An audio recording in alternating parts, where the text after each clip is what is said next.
We're live.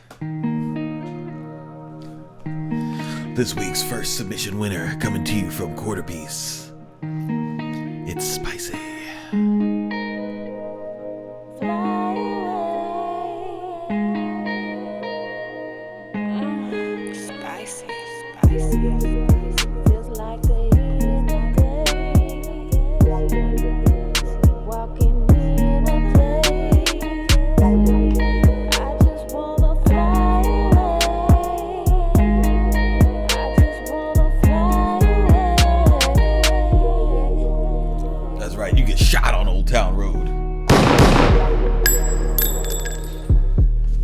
Quit playing.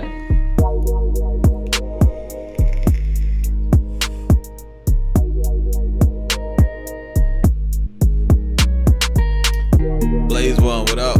Mr. Perfect, Oxword, what up?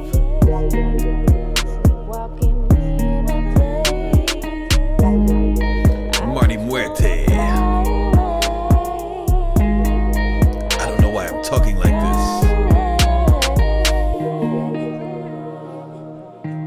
Spice Mob.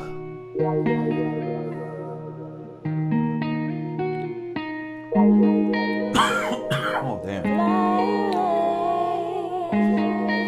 Blaze One, what ass whooping you talking about? Oh. This next one's coming from Brandon Bay. What up, banger? Mixed Man, what up? Eduardo, what's up? King Flex, what up? Kid Commit, what up? 10-4, what up? G'd up, what up?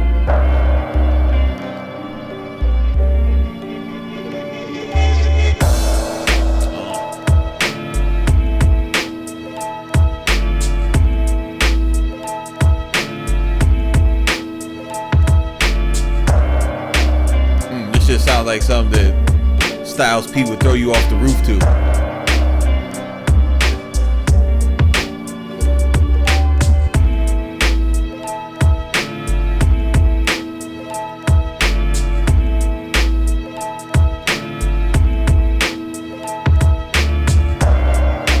Modern DNA, what up? Quattro Flames, what up?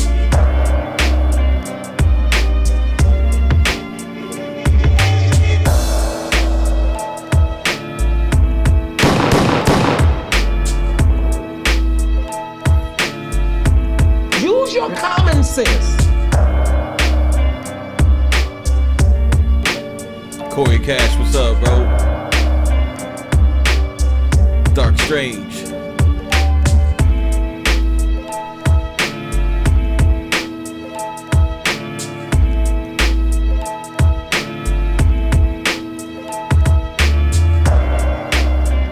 I still got the same title as last week. Uh-oh.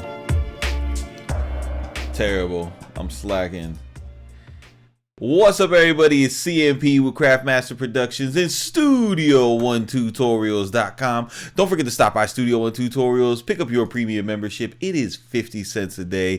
MG, tell them what you're about.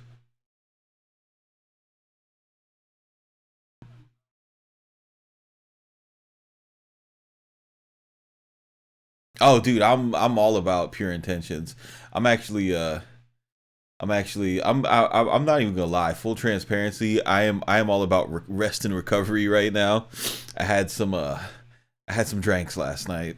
I was in a gentleman's establishment here in beautiful Port St. Lucie, Florida. I was taking one of my little boys to a bachelor party.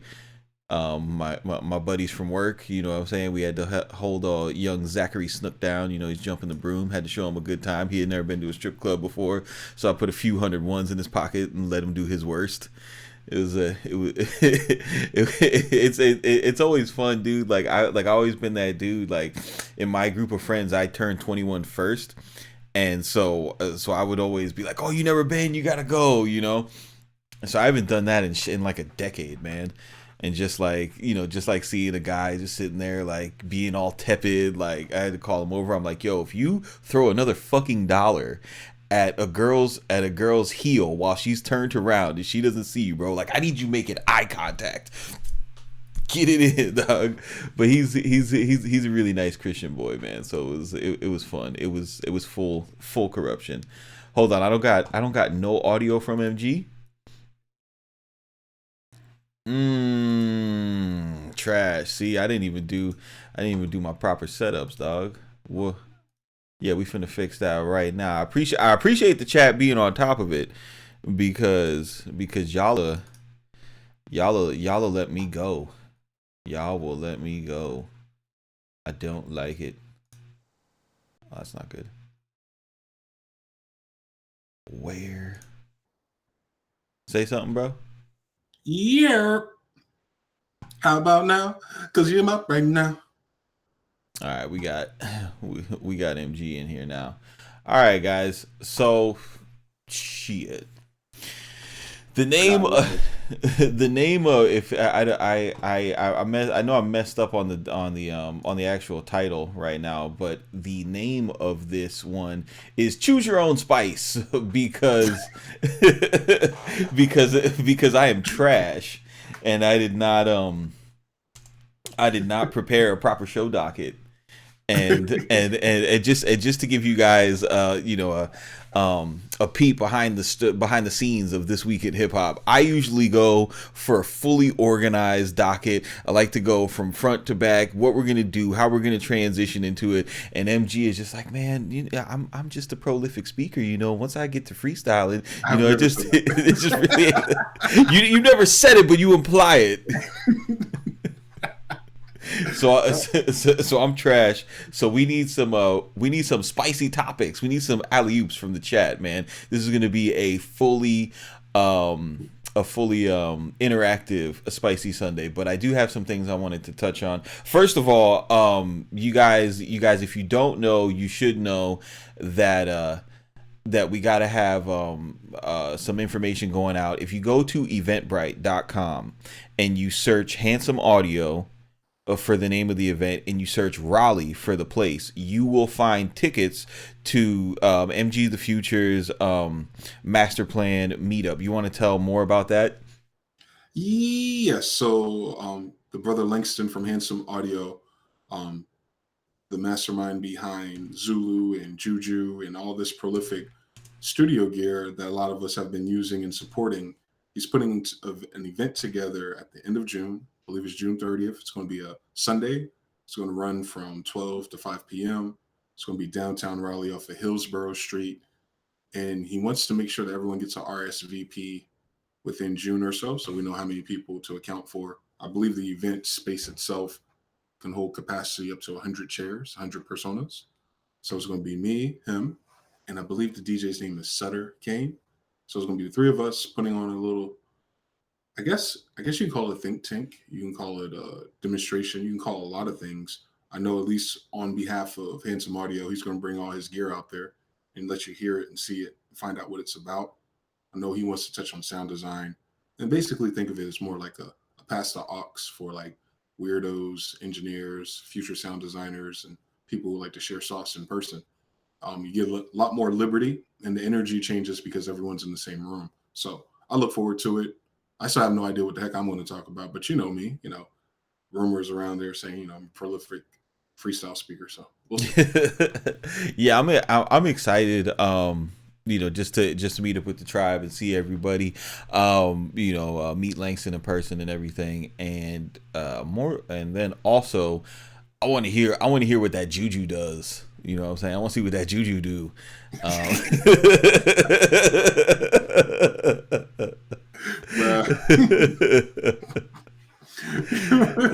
I don't know. I think what's interesting is the amount of people that we know are showing up. We got some firecrackers out there who are already planning to attend. So to put everybody like that in one room is going to be very interesting. I hope the energy is riding high, and it's in the summertime.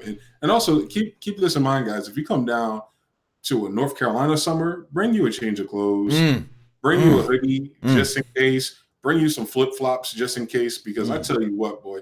This weather don't make no kind of sense. We're in pollen season right now, so there's a lot of rain and a lot of pollen, a lot of allergies. But when you're talking about the end of June going into July, it could be 115 degrees when you get here, then it could be like 68. So just keep that in mind. Okay, so that's facts. I think the hottest summer I've ever been in was North Carolina. That was the first time I felt 100, and it wasn't like desert 100. It was 100 with humidity, which is that shit's not fair, boy. That shit is not right, dude. But something happened during the week that I thought was great, and that was your talk with Miss Savage, the yeah, with Hazel, the AI conversation that you had. I think my favorite thing about watching it, just as somebody who watches your content and enjoys it, was the having kind of different perspective and a different voice from somebody who works in the industry, and kind of personalizing the creation of AI tools, because the way that we kind of talk about it through paranoia, and we're like, oh my god, we always see what the bad guy in the James Bond movie could do with it. You know what I mean? That's the first place we go to it. We're like, no, they're gonna replace producers that make film syncs. You know, there's so much demand. There's no way that they could do it. I thought that was cool that's exactly where you went with it too. But how did you, like, after you got done with the conversation, and you know, and you had your 3 days to think on it, did it change anywhere where you stood on it, or did it nudge you in a different direction? You know, is she an agent of the Illuminati?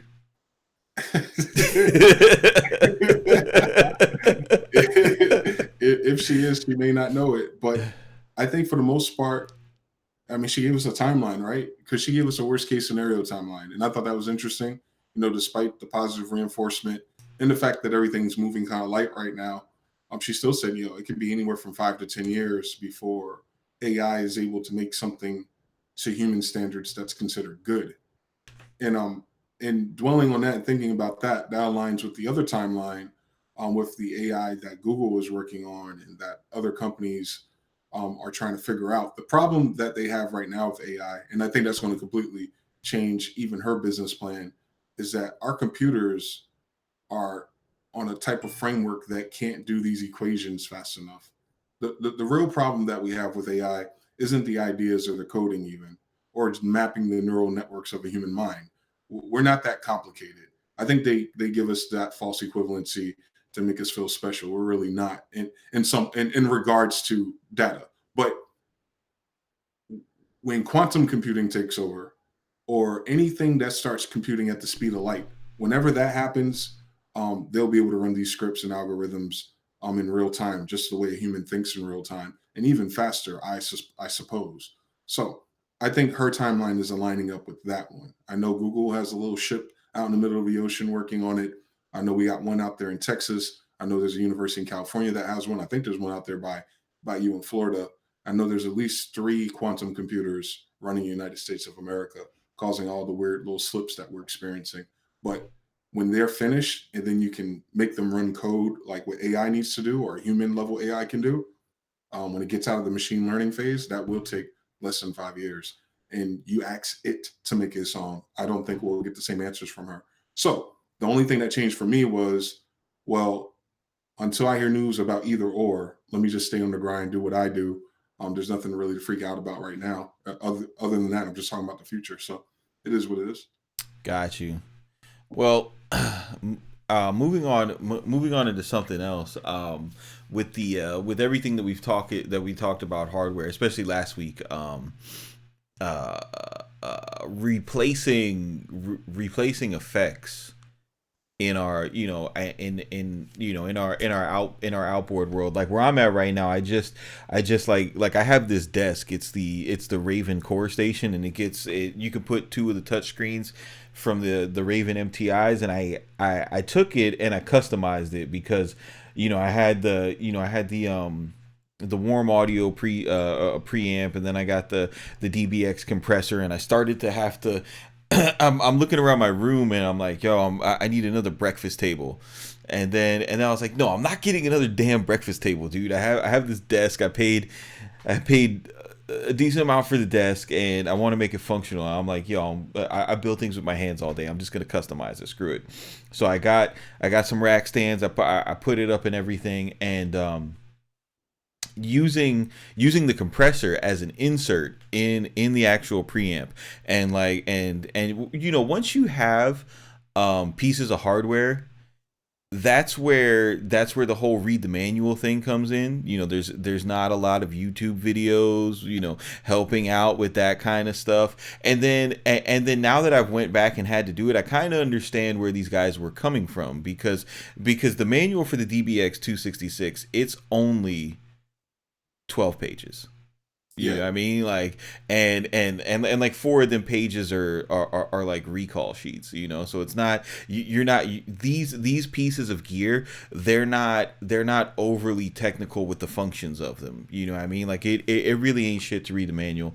And when I went and did it, I got a really good understanding of insert channels and how they work, specific to my preamp, and where it inserts the signal and everything. And once I got that down, I realized um I was like, yo, like I could take this one compressor, um I could have an EQ, and I have a channel strip there, and then working with something like Pipeline, because Pipeline makes it so easy for you guys that don't know how Pipeline works. Pipeline is a VST with inside Studio One, where you can send a signal out through your interface, have it go through whatever hardware setup that you put together, and it'll come back into your session. But the thing that makes Pipeline special is that it compensates for latency, right? So you can audition. Well, I mean, you can use hardware effects like a VST. So now I'm looking at it, and I'm like, shoot, dude, like all I need is an EQ, and then once I have that, like, why do I want to compress in the box anymore, dude? Like, I've never liked in the box compressors anyway. Ever since I got that PreSonus channel strip, and I actually used it, and even though that isn't the best compressor by far, the fact that when you turn the knobs it reacts and it does something, and the sound changes, like, that's awesome to me. So I definitely like that. Like, that's definitely my goal now. But that took me to like, yo, like, if I could do, if I could do compression and EQ out and still have like this awesome hybrid workflow, because that's what it's always about, right? It's about being able to run the hacks, being able to produce in the manner of which we do, with the speed and the efficiency inside of the computer, but be able to have the quality, of analog signal processing. Um, I know that you got a new toy coming through with the guys from Strymon getting that delay. How are you kind of how are you kind of navigating, using your reverb pedal in the and putting spatial effects into the chain? So far, I mean, I'm not. I'm by far. I'm super amateur when it comes to working with any of the hardware out of the board stuff. But my comfort level has been using these things like a DJ in real time. So once I have a mix going, in Ableton, I use external audio effect, and it does not compensate for delay whatsoever. I really hope they fix that one day. But anyway, what I do is I play my arrangement through my entire signal path. So I'll come out of my claret, go into the MPC, go through the ESA preamp, and then that'll pump into Zulu, and that'll be the color of the track. And then when I'm done with that pass, or even on the same track, even I can do another external audio effect, and I have that set up to go through the SP404 and reverb pedal. And right now, those are stereo, so this is easy. My delay I'm getting is mono. I don't know how I'm going to do that, but so when I want that reverb effect, I use it like a riser effect, or I use it like a break in the beat. I Oh, don't use okay. it like a send. So I do all my effects in real time, the SP side, but the Zulu and stuff like that, man, I just drive the crap out of it, loop it, and then figure out the settings from there, and I'll just run. Like it's super intuitive, like being able to hit those little military switches, click, click, click, click. Yo, that shit is fun, right? And then you hear it, and you're like, yeah, I think that's it. Yeah, I'll be on. I'm like, eh, eh. But yo, do you like with your delay pedal? Are you planning on trying to use it like Ascend, or is it just going to be like and then you cut it? I want to use it for samples, and I want to use it for like I don't want to use the in the box wobble no more if it does it for real. So if the effect that I got does what I think it's doing, what it does, but if it's a good replacement for it and has tape saturation built into it, I need to figure out a signal path for it to be one channel, a mono channel, unfortunately. Mono out, stereo in. So I haven't figured that out yet. Yo, you don't. Yo, speaking of that, you know where I found that? They got it in the MoX. They have like they have like a whole lo-fi effect bank. And they and they do it. So that was one thing, because I was looking at everybody, you know, once we started talking about guitar pedals and everybody making their guitar pedal recommendations, R. Williams got the Pultec clone from Warm Audio. Congrats, bro. That shit's dope. But Black Beats, why do you think hardware is beyond your scope, bro? Relax. It's just it's just real versions of the software. Like that was the one thing I was getting at before, right? Was dude, like software is way more complicated than hardware. Easy. Easy, like bro, it's way more complicated. It's easier as far as like you can chain a whole bunch of different options together faster, but being able to focus and say like, yo, this is my compressor, this is my EQ, this is what I have to make this sound good. You know, I'm going to make this sound good. That's how you like. I think that's the easiest way to come up with a sound for yourself. You know what I mean? Like these are my effect suites. I have to be as creative as possible with this. I mean, because you think about it, dude. Like the people who have like I'm not even gonna say the people. Like for example, me. I have all these things on my computer, dude. All my beats sound like what they are, you know.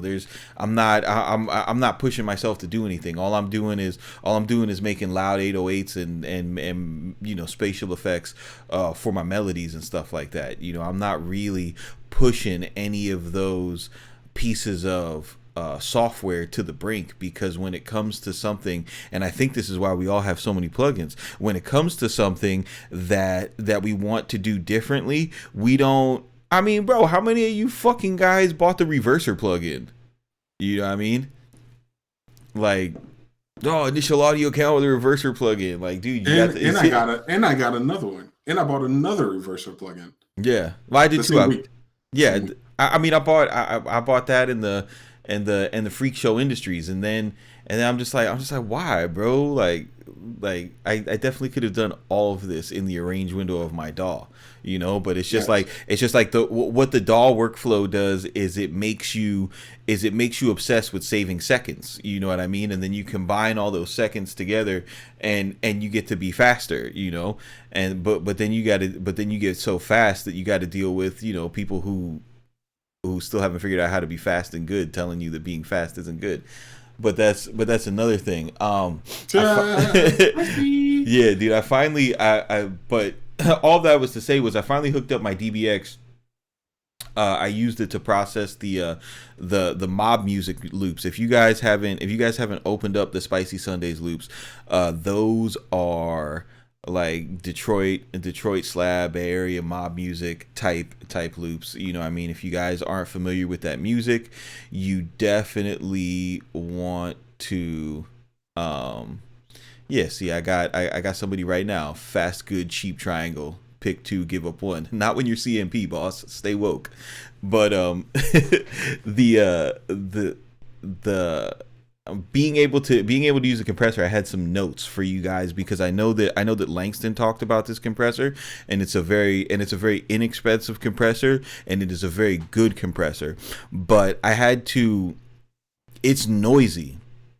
It's very noisy, and that was freaking me out. But I wasn't paying attention. Each channel comes with a gate, and the reason why it's noisy is because if you don't have the signal gated and you don't have any signal flowing through it, it's just constantly pulling up the bottom. So if you guys get one of these used, or you get it as is, and you plug it in, and then you're noticing it's really noisy, and you're like, I don't think I'm going to use this. Don't give up on it. Just put the gate on. That's what the gate is for. When you go ahead and you put your signal through it, you're not going to have that problem at all. What we got? The complexity of software is a dummy mission that keeps us chasing cars. Hold up. I'm reading some comments too. It is why Reason is so complicated for the first year of ownership. Yo, Reason users, man. Reason users, I admire how dedicated Reason users are, bro, because they just won't drop it. They just won't drop it. They stay with Propellerhead, bro. They love it. I like it a lot. I just think it's a time and space type of thing. You got to be a certain type of animal to only work in that way, and unfortunately, I'm not that kind of animal. I need a lot of options. I need to be able to change my mind. And I was thinking, we've had this conversation with Sci-Fi the other day about the different phases of production and conundrums too. And we're just talking about how things change so much.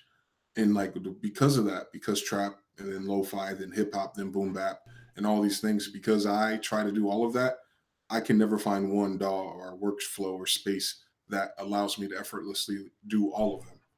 So, or to my standards, to my own personal taste. So I can't do that. Reason, I'll have a use for it, but then I'll be like, but FL Studio has a use too. So I don't know. Yeah.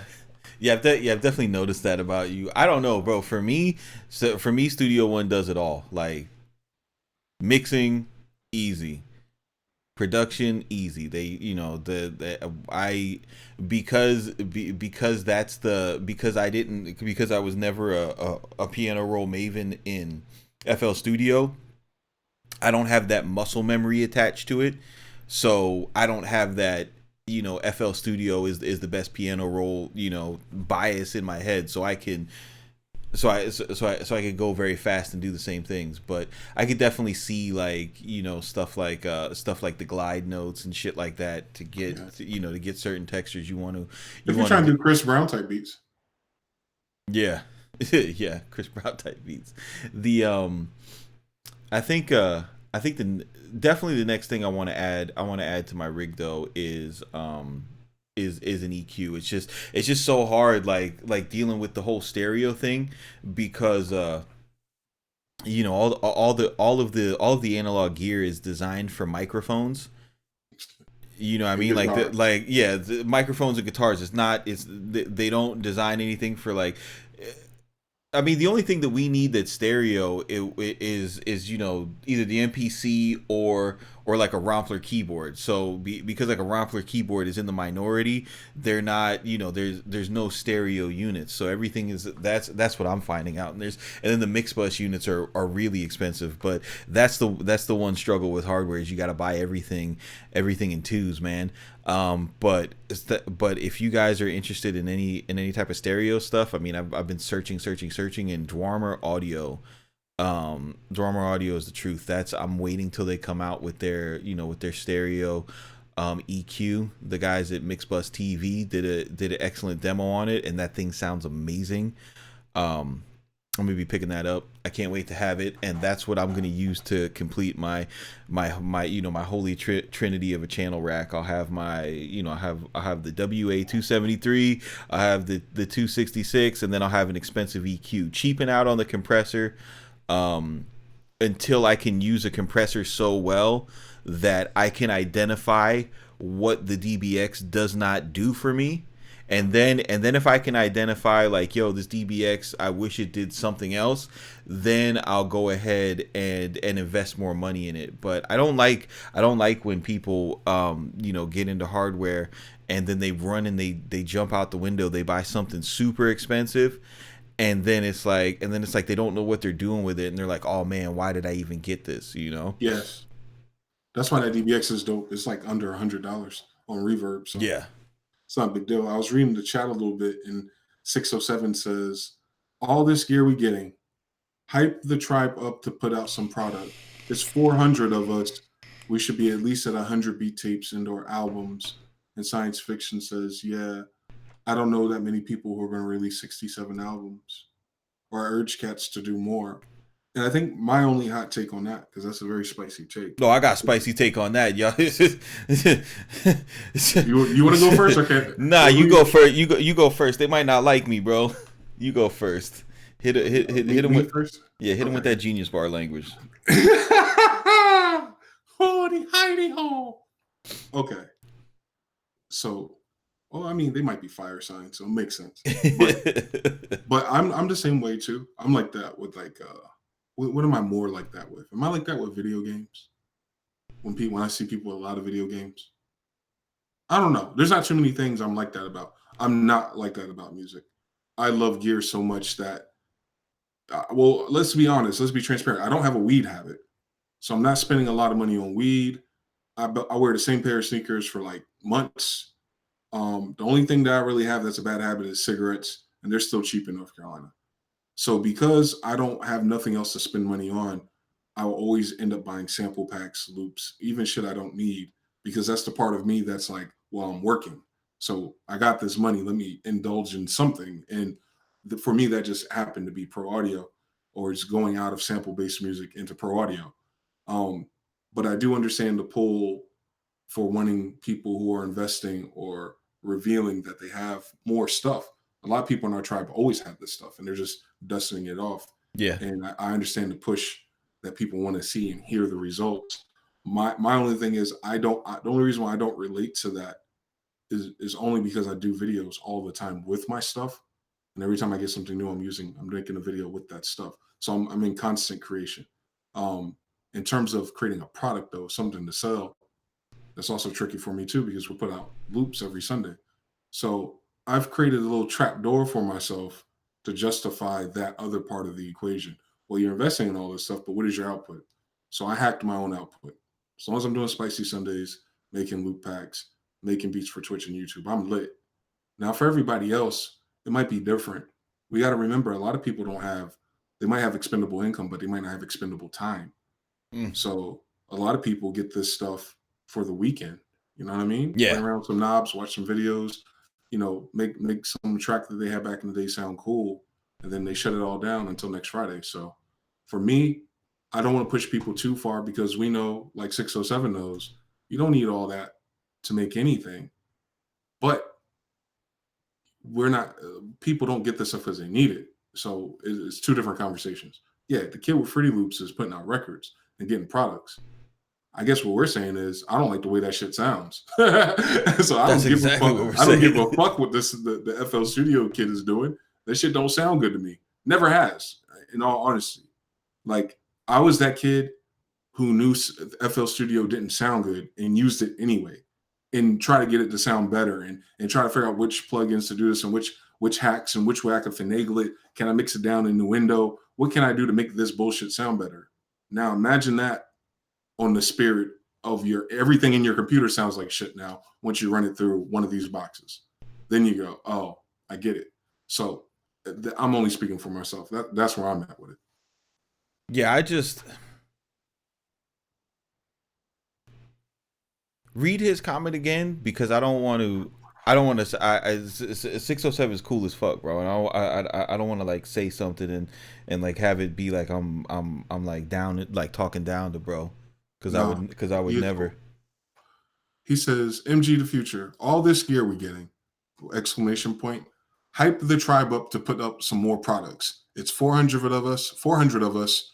That should be at least 100 beat tapes and/or albums. And then Science Fiction goes, we are on it. MG can definitely urge cats to do more work. I don't know how many people are going to release 67 albums, and I guess that's a shout out to 607. But the work is coming. So Yeah. you know, Yeah. everyone's trying to All right. I now. get it now. I get it now. Here's the thing, man. Like, you shouldn't look to MG the Future uh, to hype anybody up to do what they're supposed to be doing. You know what I mean? Like the purpose of the purpose of this channel and the purpose of these talks isn't to hype you guys up to buy stuff. Like we're not talking about this gear to hype you up to buy it. We're talking about it because we bought it and we're excited about what we're gonna do next. You know what I mean? Like you guys see you guys see what me and MG are doing together, bro. We're fucking sound designing, you know, and you can't being from the cut that we're from is you don't do sound design with FL Studio, man. You're gonna go and you're gonna be the best. And like the reason why I reached out to MG was because I watched the video and he was talking about the reason why he did this was to be the best of all time. And I was like, yo, that's the type of energy I like. That's somebody I could see eye to eye with. That's somebody I could create with on one accord, because you know he gets it. It's about always having the edge. You know, that's why when you guys seen it before, it was last year it was hacks, because it was all about creating quality and volume. Creating quality and volume is mastered now. You know, we got it down. You guys hopefully should have it down, right? And that was given to everybody, not so that everybody could be sound designers, but so that everybody could do the 100 beat tapes and everything, you know. But if people in the tribe don't necessarily have that drive to release music, you know what I mean? You can't come out and say like, yo, I'm tired of you guys, talking about your toys, man. Like, could you hype these guys up to to work harder on their own craft? Like, that's I think it's a respectfully, dude, I think it's an unfair position to put MG in, bro, because it's you're talking about nudging people to to produce content. And I think the reason why I'm kind of sensitive about it is because being in music communities for 20 years, there's always this struggle with people who create. And the people who create, they typically they create great art, and then it turns into, oh well, there's just that one more thing, not that they need to buy, but there's just this one thing that I need this other person to do, and then I'll be lit. And it's like bro, like there's no in today, there's no one thing that you need anybody else to do. You make it, you sign up for your DistroKid, and you put it out and it's out. Or you don't even got to sign up for DistroKid. You could start YouTube channels. But I think the problem of what we have of getting off of that, but being more analytical and thinking about why people don't release more work. I think that's a more interesting talk. So let's go there. I think the reason why people don't release more work is because people don't have the stomach for releasing stuff to zero fans. Facts. You know what I mean? And that's why, and that's why, and that's why there's all like, yo, we should all link up to do it together and put our resources together, and it's a thing like that. And my take on that is, I started with no fans. You know what I mean? Like MG didn't have nobody listening to his voice when he came on YouTube. You just got to do it and be consistent. What do you think? Why do you think people don't release more work?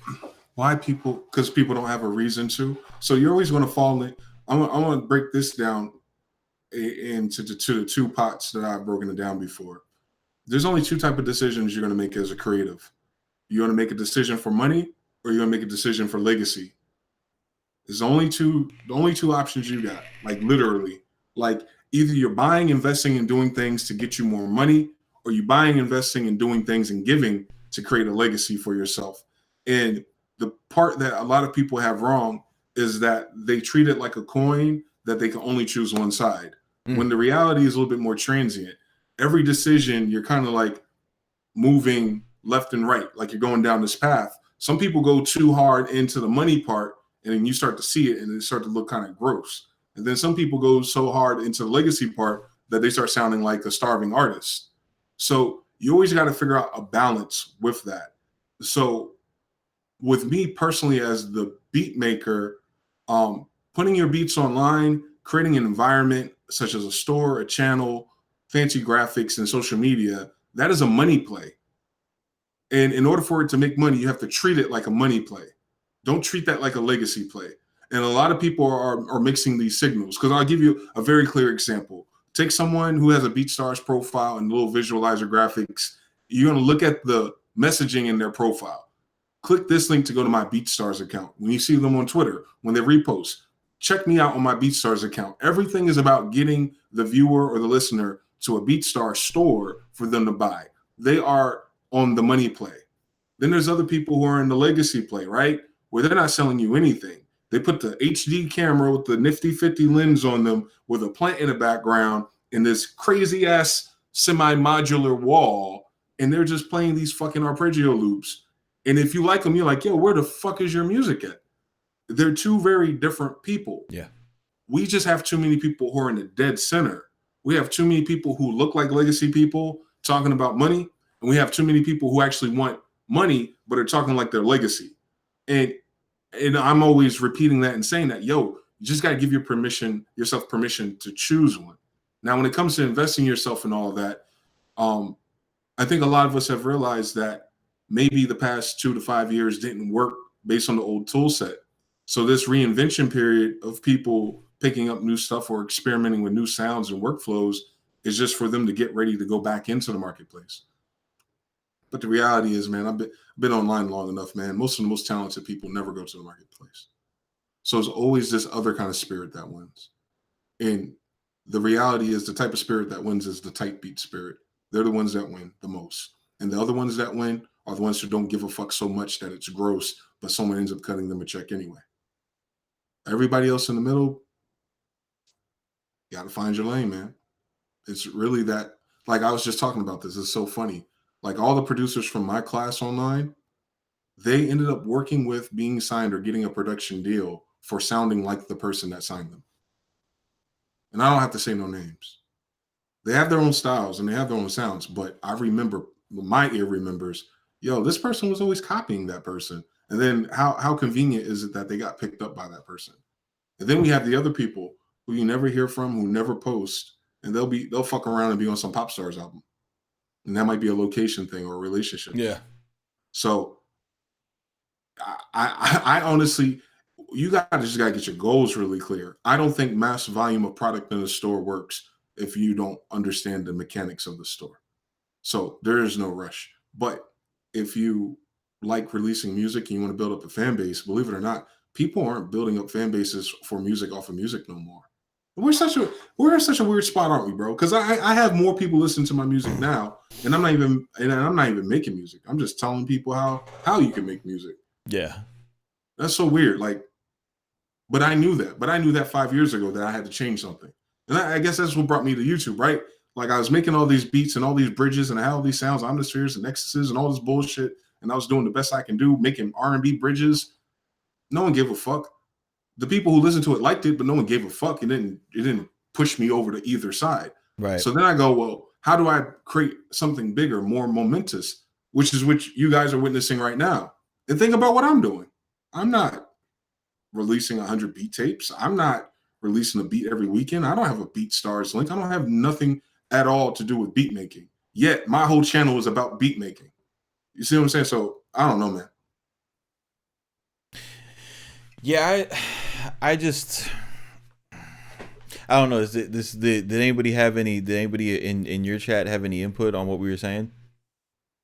This is the interactive Spicy Sundays live. 607 says, so if the best people don't release regularly, can those people complain on the climate? Absolutely. Like, Absolutely. That's the whole like that's the whole, if you don't vote, you don't have the right to talk about the government, which probably like the reason why a lot of people don't vote is because they overstand the fuck shit. So I would never tell somebody who, who overstands what's going on, in the climate, that they don't have a voice in the community. It might not, that voice might not be a loud one. It might not be a relevant one, in terms of, in terms of affecting any type of change. Obviously action would be, quicker to, to bring change.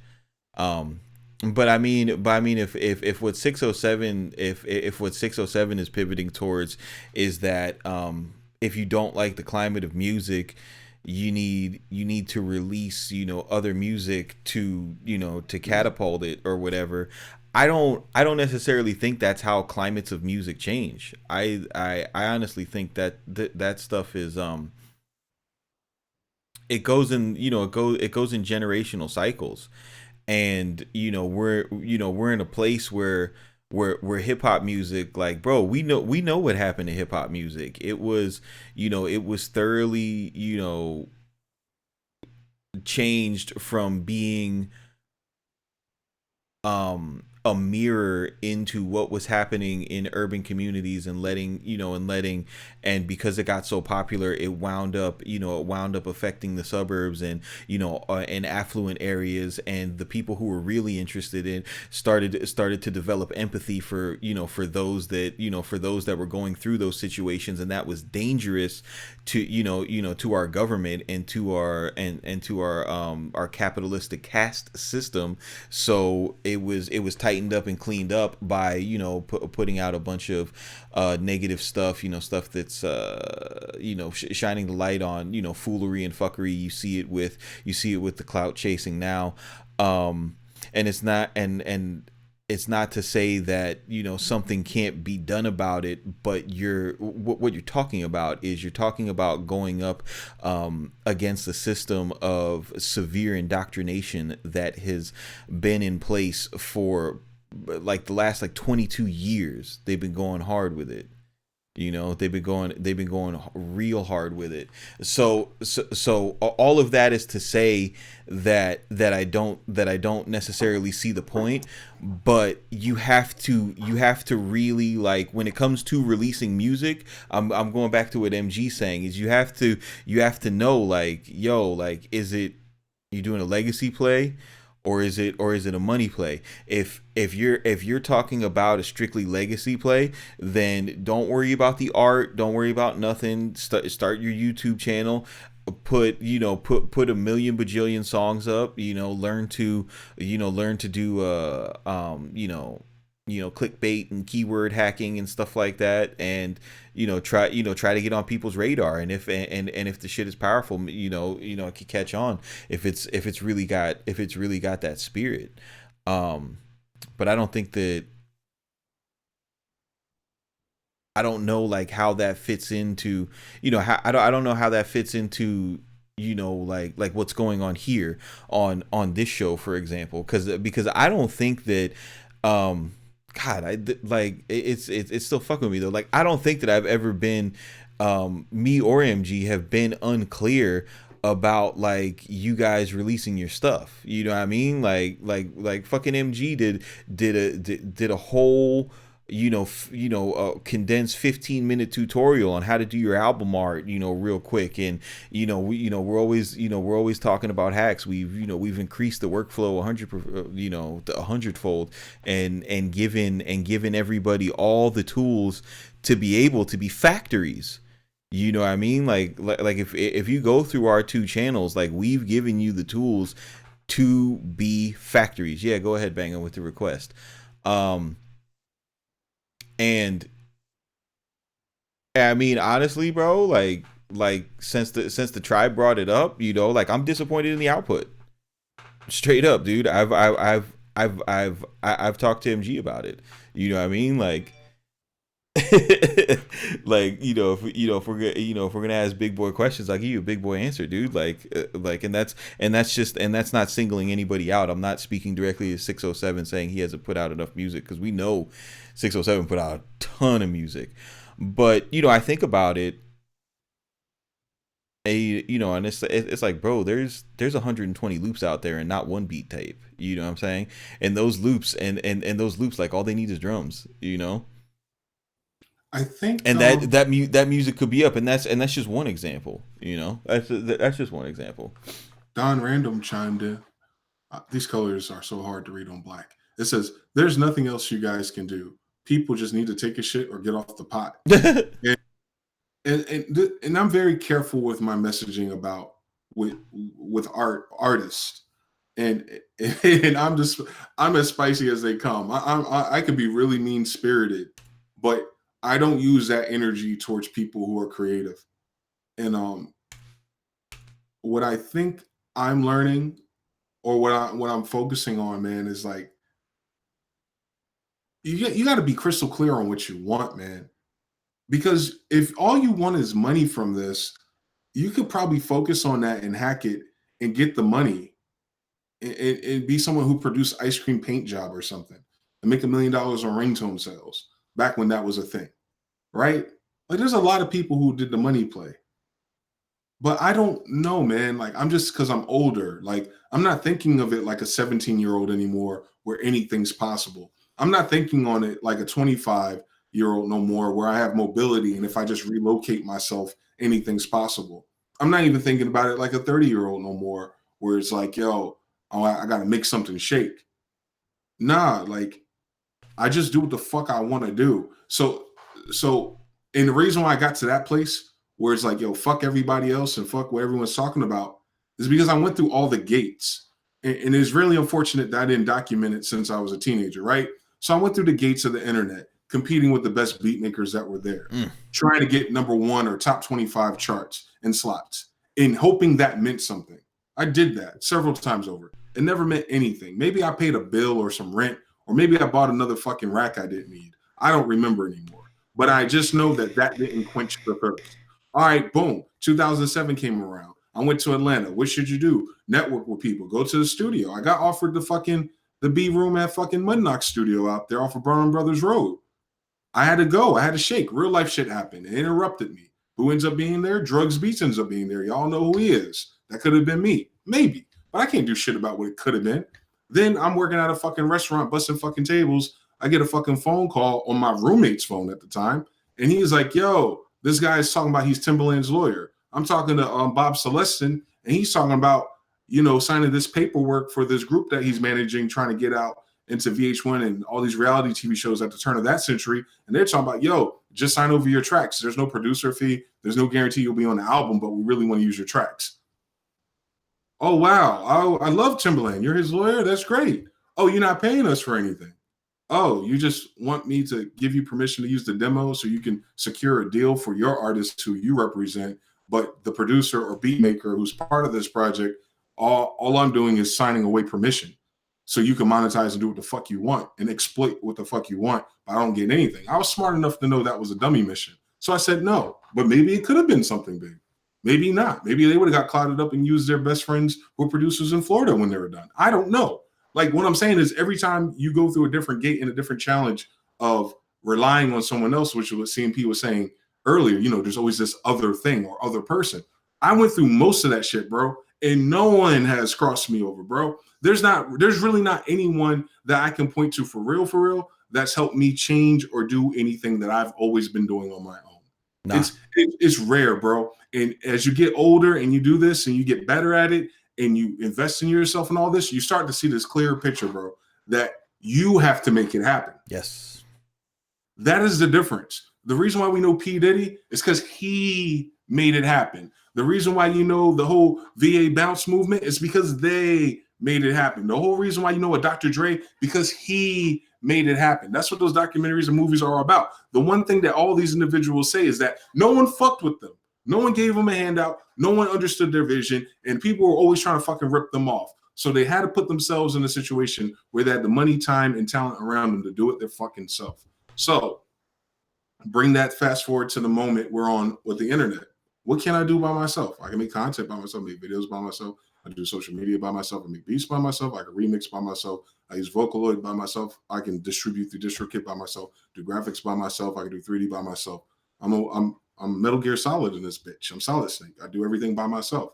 And what's interesting is the moment I was okay with that, like moving into this direction, where I wasn't waiting for that boogeyman to give me a call or email me, I've been more consistent, more optimistic, and way more forward moving, betting on myself. I don't need someone to buy or rap on my fucking beats, bro. As much as I love Jay-Z and Rock Nation, everything that they're doing, Jay-Z can never rap on my fucking beats, and I die a happy man. Because I'm not waiting for someone else to validate me anymore. I don't need that cosign. I don't need to be able to say, yo, here's my placement to make someone else on the internet happy that I'm qualified to say something else. Like, I don't need that, oh, so what have you done? Nah, bro. Shit's sick. Look at my studio, bro. Then look at my studio in 2015 and 2016. There's no placement involved, bro. So I don't know, man. Like, it's not the same for everybody. I do know that, and I respect that. I'm just saying this. That conversation died on me a long time ago. Yeah, I have a similar experience, dude. Like, I think when you go through the levels, you know what I mean, and you just like being in Miami. Miami's a place where you get a lot of that, like, oh, we're gonna go over here and Wyclef's gonna be there, and everybody knows something, everybody's a plug, everybody fucking sold a bag of coke to Trick Daddy, like, there's always that connection, and you get to a point where it's just to jump on what you were saying. There's that next person that you need something with. You realize that just getting into Circle House and being in the room with whoever you're trying to get into the room with isn't enough. Just sitting with this guy isn't enough. You're not going to learn anything, or you're not going to get this placement. Just knowing a friend who knows who's plugged in with Maybach, like they can put you next to him, but you're going to have to walk up and you're going to have to say the words. Everybody's got the manager that's going to handle it for you. I've been through that a million times, and nothing happened for me. Nothing happened for me until I started. I was my thing with YouTube was, oh, I'm not good at Photoshop. I need somebody to do graphics, or I don't want to sell kits because I just had to get better at Photoshop, and I had to deal with my first trash graphics. You guys will see my sites, bro. There's some duds on the graphics up there.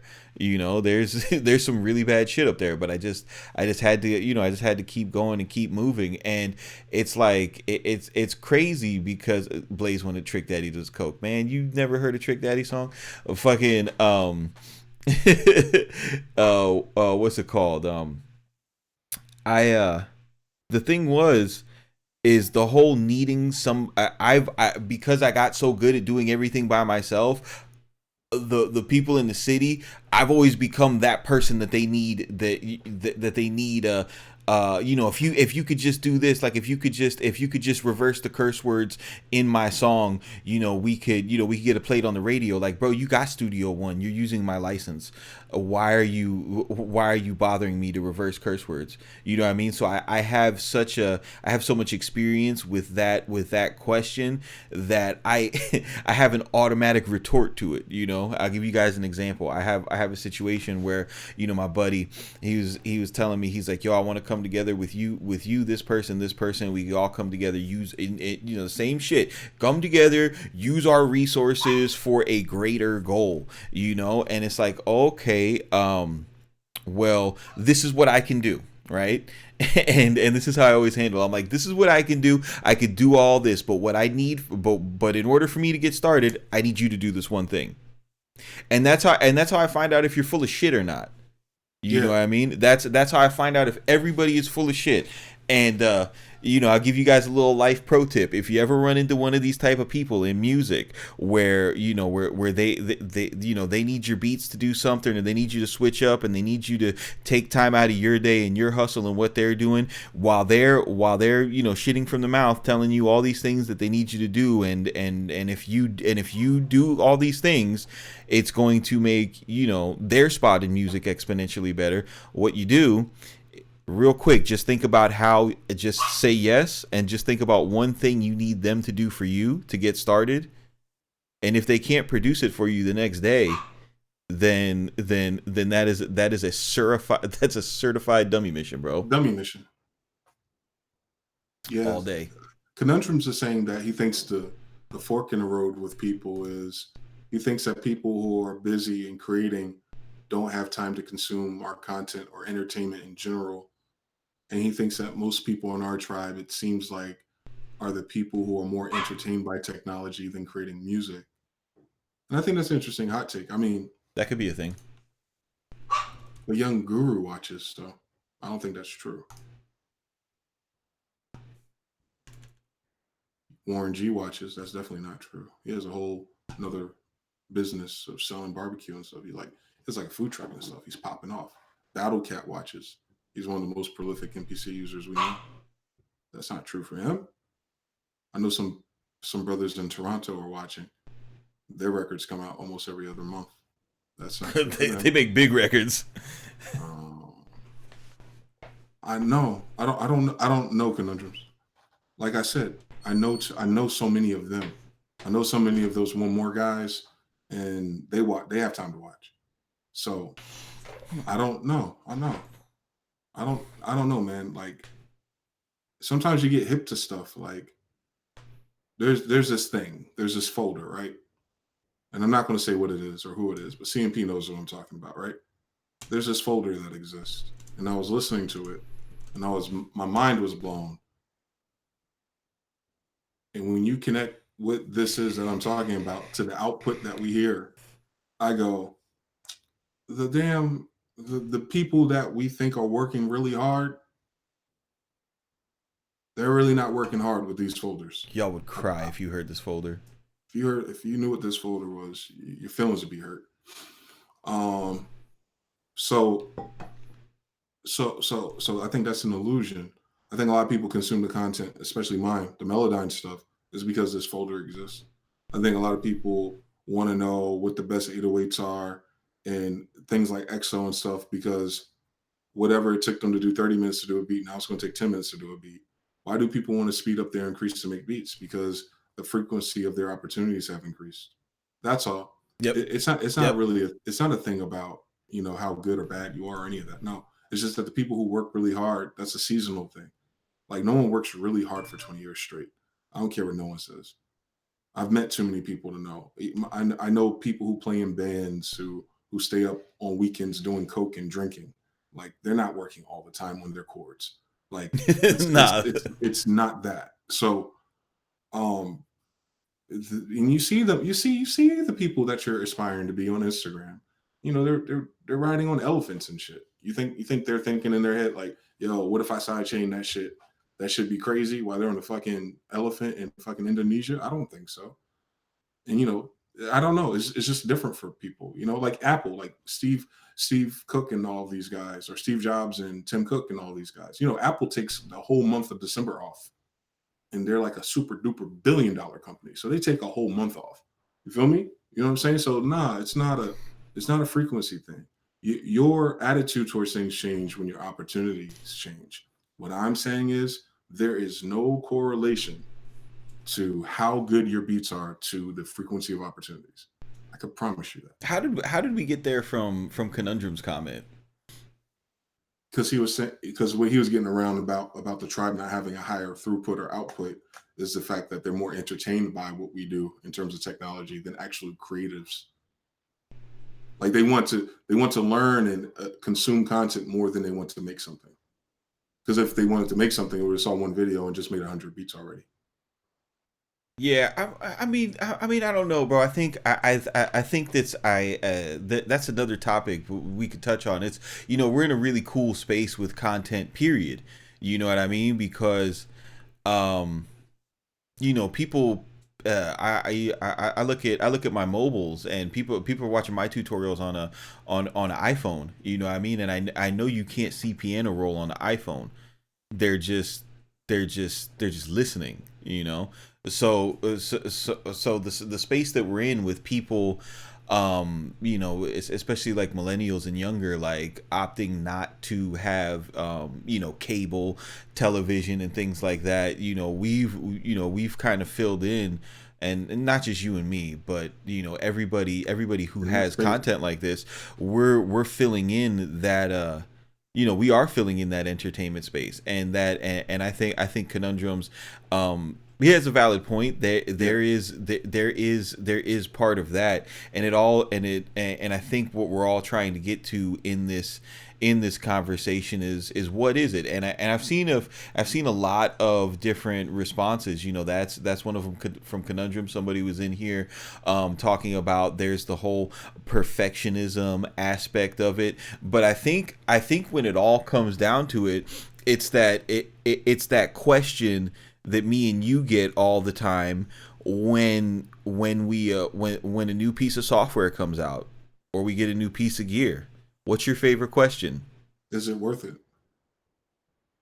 That's really where we're at, because neither MG or I have children, you know what I mean? So we're not,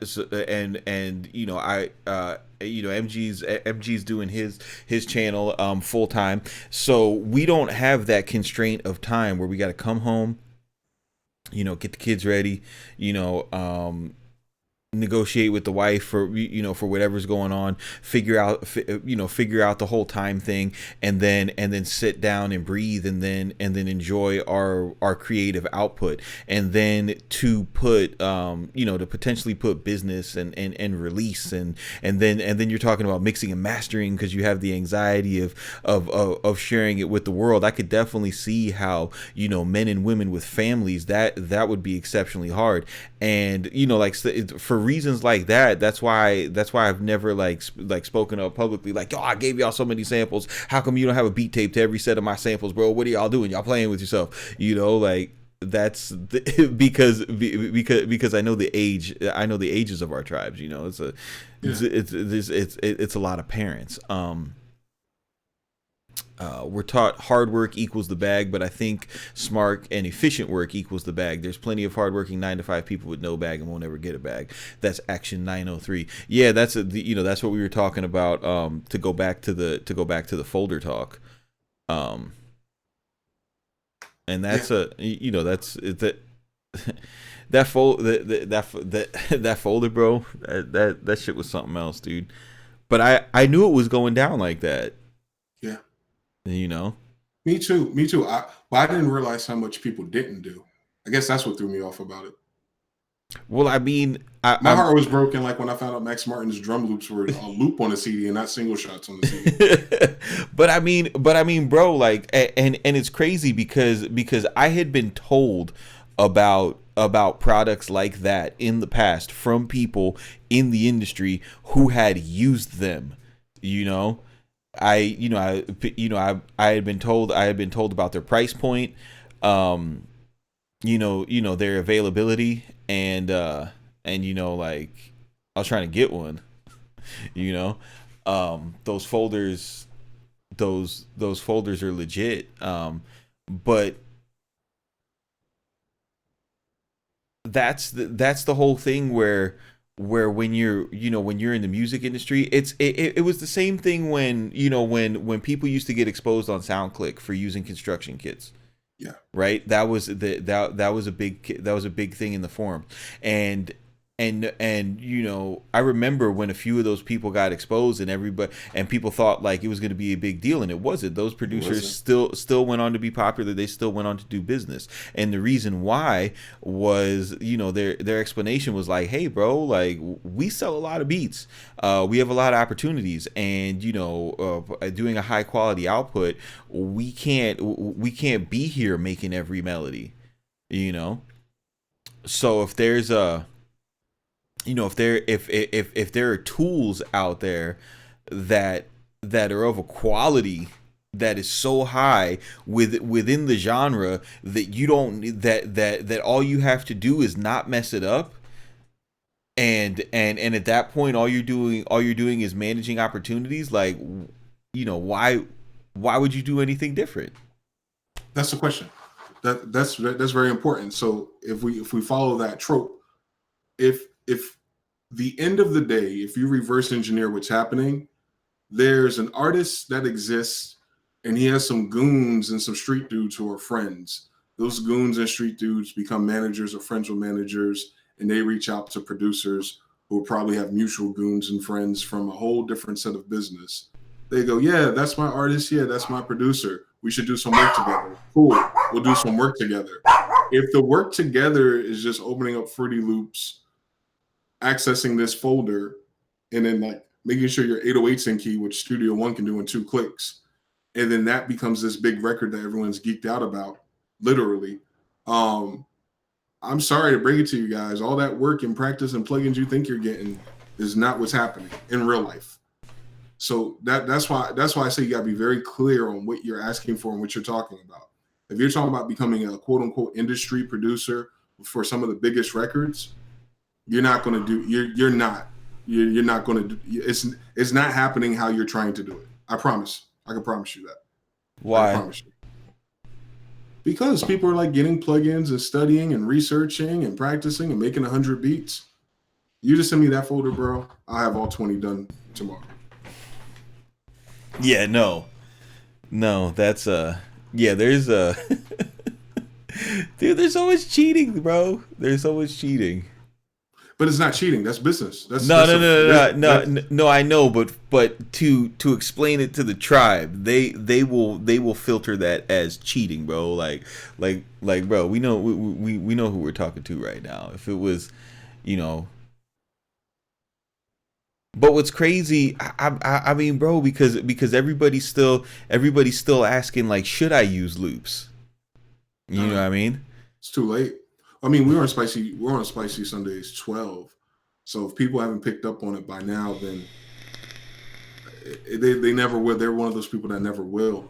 And but I understand why some people don't do it or push harder, is because you have to connect it to a bigger opportunity, whether that's financially or in terms of visibility. And even if you do get that big opportunity, do you have the infrastructure to be prepared to do it again? And a lot of people don't. Because that's the reality. They get on these fucking interviews and lie, bro. Like, that's what's irritating to me, bro. They don't ever paint a clear picture of how it really goes down. Like, in hindsight, you can hear them leak. Like, I can hear them leak. Like, it's like this, but it's only in hindsight. It's never like just on face value. It's crazy, guys. Like, people, like I said, people just don't know what they're talking about, and it's okay. It's okay. Like, it's nothing wrong with that. How would you know? Because these motherfuckers are liars. But if you knew what you were talking about, you have a whole different set of concerns. These are facts. I mean, you see it. You notice the Genius video slowed down.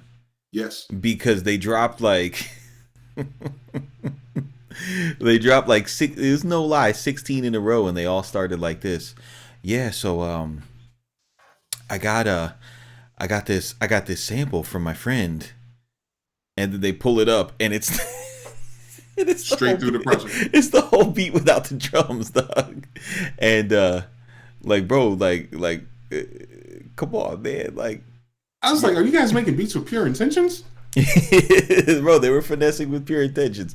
Here's the thing, man. Like,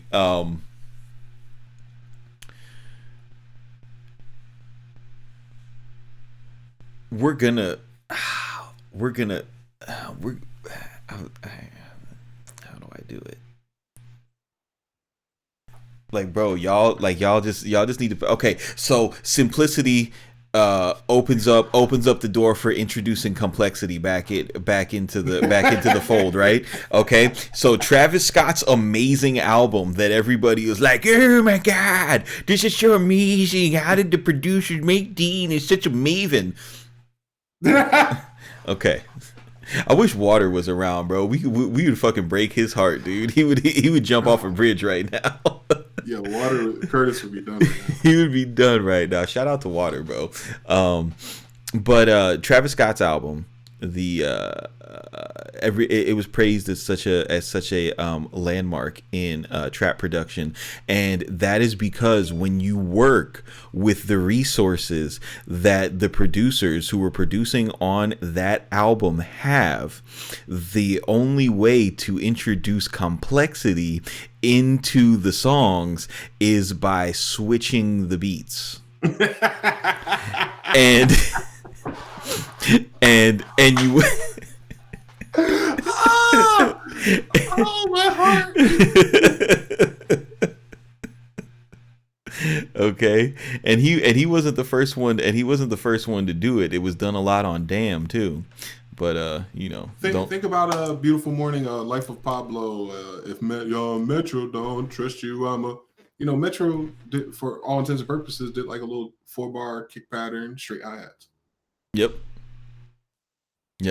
And the thing that made that beat a little bit more complex was that it had the different drops and the different samples at the end. But if you put it on a timeline, you'd be like, I want to see if people like are really picking up what I'm putting down here. This Travis Scott album that everybody is like, oh my God, it's so incredibly produced. It's just amazing. The variation of it again. If you're reverse engineering it, right? If the complexity is changing the beat, right? If that's what the complexity is, changing the beat, they're not catching you. I get it. And I'm not talking about the drums. I'm talking about the top line melodies, right? And it's like, oh my God, it's crazy how they used brand new sounds in the next beat. Like, yeah, they used brand new sounds because they didn't know what the sounds from the first ones were because they didn't make those. Do you guys understand what I'm saying? He lied. Y'all niggas worship him. Use your common sense. Use your common sense. Oh man. So that's just what it is, and a lot of people are aspiring to be at that level.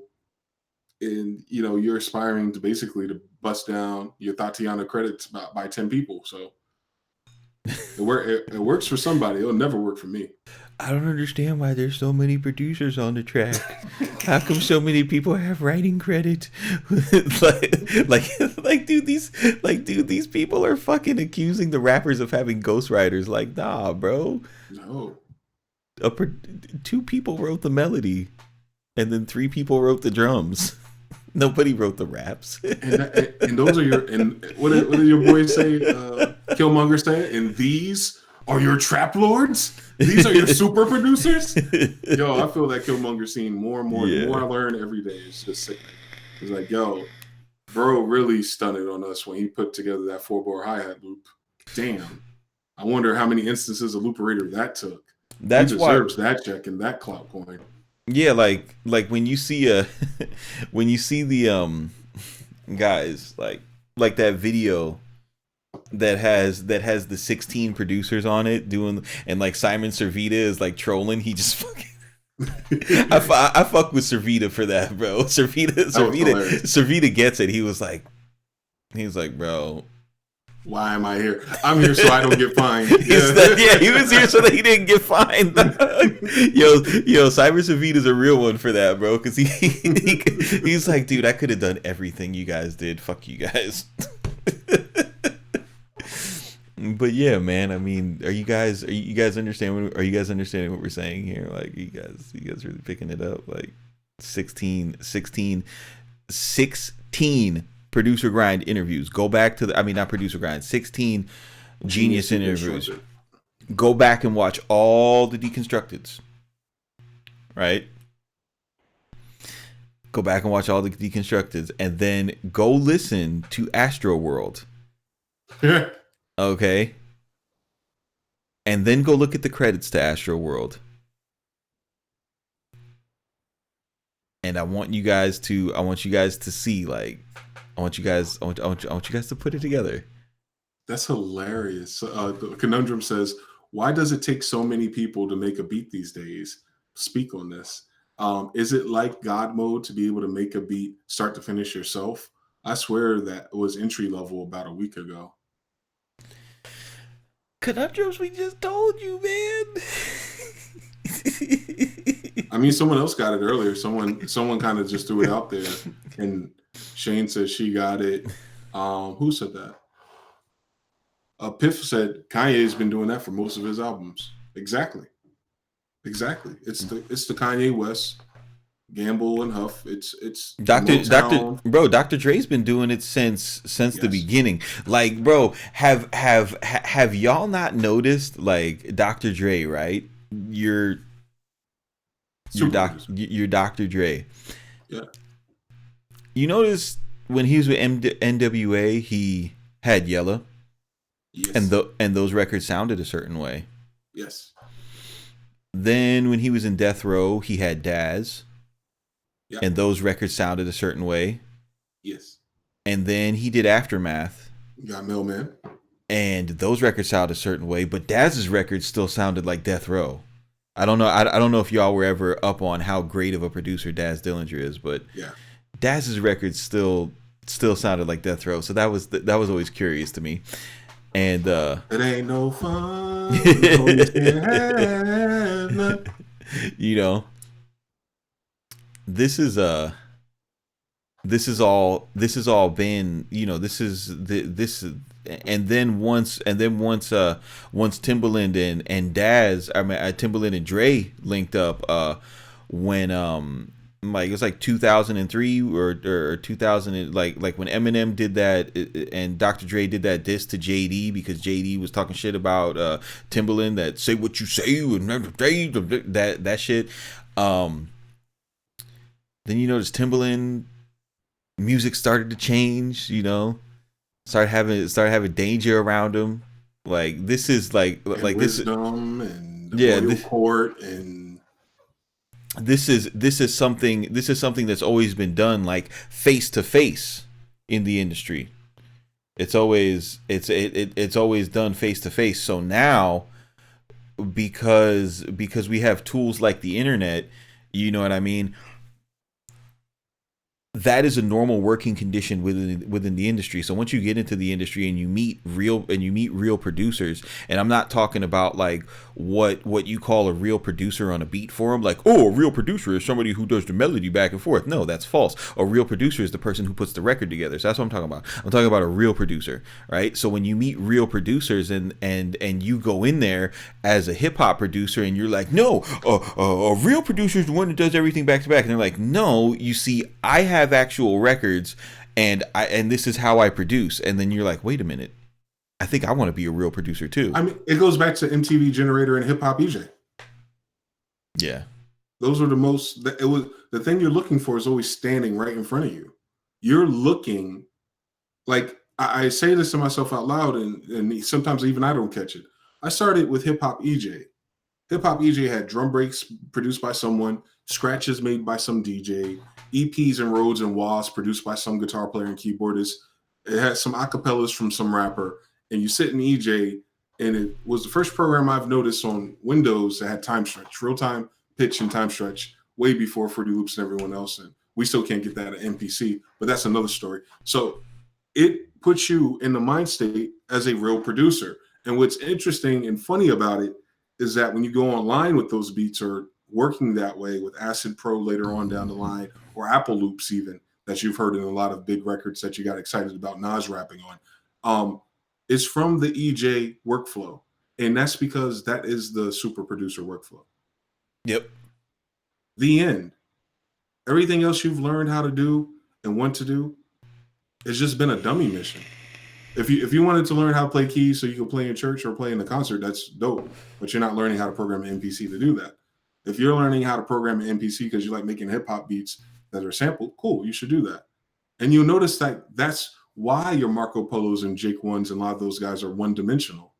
It's because I think they know too. I think they know, like, oh, if I take my workflow and I applied it to the Triton, you know, if I put the right loops in there from the right people, I got it too. That's why they have keyboard people play over their samples. That's why they don't learn how to do it, because no one that they've worked with does that. No one does it all. And that's why I said the internet was my biggest dummy mission. I went through all these gates thinking I needed to add this, I need to add that, I need to add this. And the reality is no. I just need to be in the room with 10 other people. Yeah. The end. Yeah, 10 other cool people, bro. You got that's like when I talk in very simple terms, but like if you really pay attention to the levity of my words, like I'm being very very serious, like especially like with music, like you need cool friends. You know what I mean? Like you need people who are fucking cool. Yeah, we've You been saying know? this for a while. Like if you've got amazing drums, you know what I mean, and you know somebody else who has melodies, like you don't have what it takes to make records. You still need the cool person who can get it to the artist. You know what I mean? Like if you're not cool and your melody guy isn't cool and you guys don't network in the city or nothing like that, that's what you're missing. That's what you need is cool friends. Maybe it's not motivating or hyping people up to release music, MG. Maybe it's motivating people to network and meet some fucking cool people. You know, Yeah. because that's what you really need. Like if money and success is your goal, you need to expand your network. Because here's the thing, you know, going back to what it's linchpin. It's going back to what 607 was saying. You know, we have all these people who could produce all this content and you know we could do all these things. You know, we're a close knit community and everything. Okay, bet. So say you took a room in the Discord, right? And you blocked out a 2-month period where you had the guys who were the best melody makers, and then you just had them start a Dropbox, and then you had them, you know, drop the best melodies, and then we got on one accord, and we said like, conundrums and 2 other people are the best flippers. You know, so now we want like Conundrum 607 and somebody else to be the best flippers. Okay, great. So now we've made it easy for them, you know, to produce at a high frequency. Boom. Now we're at a high frequency. Well, what's the next step? You see what I'm saying? We're missing the cool people. That's where I think that's ultimately where, and I didn't know this. I'm just coming to this idea right now, and you guys can tell me if you disagree or not. This is Spicy Sundays Live. I think that's the ultimate stopping point, right? That's the ultimate stopping point is like, all right, so once I got it, you know, I could put it on YouTube, but you know, nobody's gonna watch it. You know, like who is the cool friend? My point is, me and MG ain't your cool friend. No, unfortunately. I wish I was, dude. I really wish I was, but that's the missing piece of this whole thing. I don't know, MG. Are you the cool friend? I'm a Sagittarius, man. Okay, yeah, no, I'll tell you straight up, I am not your cool friend. The only thing that's interesting about me being able to get access to certain people and things, and the one thing that I find, you know, to be affirmation or at least positive for me, you know, because I don't feel like I wasted 20 years. I feel like I'm just overqualified, maybe. And I think a lot of the times that's why I dive into so many new things and other things, just so that my mind stays sharp. But you know, if anyone ever, like he was saying, like you put a task in front of me, is like, yo, I need you to make something like this. Like, done. Now what? Who cares? Like, no one cares. And that's why I used to say that. I said it doesn't matter. Like, no one cares. So I say that not to say to be hopeless. I say that to give you the point. The point is no one cares. So the thing that you need to focus on is how to get people to care, not how to make better music. I mean, at a certain level. It's We're already assuming that your music is good. Yeah, assuming you're already good. That's the easy part. It's not about making more music. It's about who cares. It's like literally answering that question. Who cares? So, like, for instance, I was talking about this the other day with someone. I was like, you know, a lot of people send me their music, and I had to like reverse engineer that. Like, why is a beat maker on Instagram sending me their post of a beat on Instagram? Like, why do they think I care? Right? And I really had to like dive into it. Like, I don't rap, so I'm not going to buy the beat. I make loops. They're not even using one of the loops, so it's not like a check out what I did with you. Why are they just sending me this random Fruity Loops beat? And then when I really dwelled on it and kind of thought, it's like, oh, they're just trying to get someone who they perceive as valuable to care. Like, and they think that if I care, that means something for them. And unfortunately, it doesn't. And sometimes in those DMs, I'd be like, yo, once you send these same type of unsolicited requests to a bunch of random rappers, you fare off way more better because they'll probably tell you the truth. So I don't know. Like, oh yeah, you talk to Young Guru. Hey, can you send this beat to Jay-Z? I'm like, that's not how life works. Even if I could, why would I? Like, who cares? So you see what I'm saying? Like, that's where it is. That's a weird thing. How do you solve the who cares problem, bro? You have a cool friend, bro. Cool friends are the ones that I'm gonna say it a bajillion times from, in other videos and everything. But that's the real. That's the real secret. My boy Gasoline Greg is in the chat. He'll tell you, bro. He's he's been in the studio with legit producers. I mean, producers who have produced mega super duper uber smashes. And it's the same thing. Thing about Greg is he has some cool friends. And he was able to get in those rooms. Gasoline Greg. Yeah, Gasoline Greg. Super Hacks Greg. I see you, Greg. Greg got all the hacks before MG got them. Stay woke. You know what's crazy? Everyone probably knows everything I know before I know it. And my only claim to fame is that I wasn't scared to show it to the world, because I know even if I shared it with the world, they couldn't beat me at doing it. No, that's what it is, bro. Because we were all sitting on Melodyne, and I was like, is this guy really gonna do this on YouTube, bro? Like he don't got a subscription site, like bro. We have Melodyne for like a solid 9 years, bro. Just figuring out our sample base. Melodyne made me a sample based producer, bro. Like I was like, I can sample now, bro, and I could put counter melodies over this. I'm lit, dude. If it was there still, if that forum post was still there when they first announced DNA, I got that train rolling too on the forums. Did you? And, a lot of people were like, that's so stupid. Why don't you just play by ear? And I was like going off like, nah, all those useless CDs we got where it's like bass C and it's not tuned to C, you can fix that. All those samples that you got and you guys are just filtering bass lines, you can play bass lines now. Like I went through this whole spiel. I did my whole YouTube channel on the forum already. That's the thing. Half of my YouTube is instant replay, bro. It's not for me. It's taking what I said and putting it to video. I haven't had any cool new thoughts until the AI stuff started happening. When I started getting into cool new thoughts, I become less of a beat maker and more of a coder or programmer or dark hand kind of thing. I'm not like the MPC was my final frontier. Like, I skipped a step and I went back and got an MPC. Now I didn't skip any steps. Now what? Now what are we talking about? Yeah, it's been a fun journey. Saba says, he's like, look, it's been said time and time again. Find you a rapper you want to mess with on IG. Scroll down their followers list and it to the beginning. And that's probably their friends. Go ahead and send them a post. That's definitely one of the hacks to finding some cool friends. You should also play a real instrument and mic it yourself. Maybe even build the instrument yourself. John Ritchie's being sarcastic, bro. But yeah, man. Trey Studio says, "Cool friend, aka Godfather." It's not a Godfather, man. It's just, I mean that. I'm like, dude, like, maybe it's just from being like not cool and being and being in Miami culture.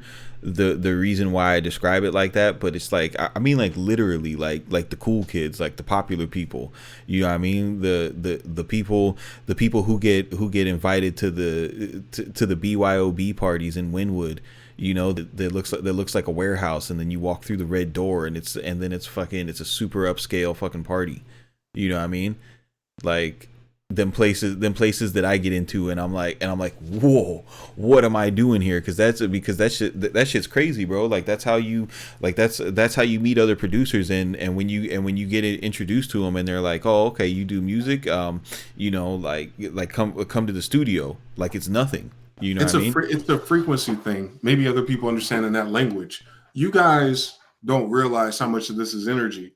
So if you're here with the hustlers and grinders and the people who stab and shoot each other, and you want a lifestyle that's up here, no one you know down here is going to get you up. Yes. There's no vertical. Yes. There is no vertical. No Yes. matter what. The internet, none of that. You're like attracts like even on the internet. So if you get stuck in conversations where people are arguing about Fruity Loops, it's because you're on this fucking level. Everyone left that 100 years ago. Everyone else that's making it doesn't care what program it is. No one tells you why, because there's a whole bunch of other things they figured out. But if you're always climbing through the ranks, where it's like, well, I need this, I need that, and I'm kind of stuck here. Well, I need this, I need that, and so here. It doesn't fucking matter because this is a class system. This has nothing to do with how talented or smart or how long you even did it. None of that means anything.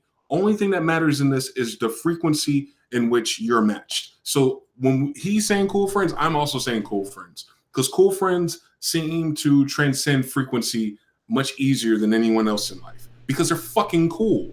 So if you have a cool friend who can take you as a +1 into the events at the frequency in which you see yourself living and existing, that's how it happens. And it's effortless. It's effortless at that point. The grassroots thing is when you get all the knuckleheads down here to surround each other and make an anthill to push you up close enough to that frequency. That's what the grassroots thing is. So everyone's talking about grassroots. Like, yeah, let's get everyone to domino on top of each other. And as been said in the chat, well, what does the paperwork look like? What if someone pulls out at the last minute? Yeah, it's a high-risk maneuver to kind of have all the ants stand on each other's heads. That's why you don't see it a lot. You don't see it a lot because it's not a good idea. You don't see it a lot because people can't do it. It's just always a bad fucking idea because there's always a stupid ant that's holding most of the people. So the cool friends is the shortcut. How do I get into this club without waiting in line? Oh, Tom, what's good? Oh, man, I haven't seen you. Let's catch up. Come on in. Bring him in. I know. Like, that happens in real life. That happens all the time. That happens in music. Someone's little brother's fucking around in Fruity Loops and a cool friend walks in like, yo, your brother does beats? Yeah, my fucking artist is here. You know, my cousin sings or something. And it's fucking, Ashanti or whoever the fuck. It's always that way. It's always that way. It's either there's those cool friends that exist or you're the cool friend. And you just don't know it. You know everybody, but you don't want to do music. There's a lot of people like that. So, nah, man, like I said, you can't. How do you make YouTube content about that? Today, I'll be going to meet a cool friend. Nah, there's no YouTube content about it. You just have to recognize it when you see it, bro. Like you have to have intuition. Like my coolest friend right now is an intern at a very, very, very high-end studio in Miami, and she's working with someone who is very, very, very, very, very, very, very, very, very, very, very, very wealthy. I'm talking about like owns tall buildings, right? Yeah. So it's that type of vibe, and I don't ever ask her for anything. Anytime we speak, it's always a completely organic conversation. Like she'll say something on Facebook, I'll give her a comment, and then she'll be like, "Oh, this is something I can't say publicly, so because it's way too spicy." And then she texts it to me. Then she'll tell me who she's working with, and then she'll be like, "Hey, you got anything for this?" Or she'll walk me in the room. No problem. And this was, and I'm just telling you guys how I got this friend, because she's a good 12 years younger than me. And, like we live completely different lifestyles, but we connect through music. And the thing was, there was a time when she needed help, you know what I mean? And I was there to help her unconditionally without anything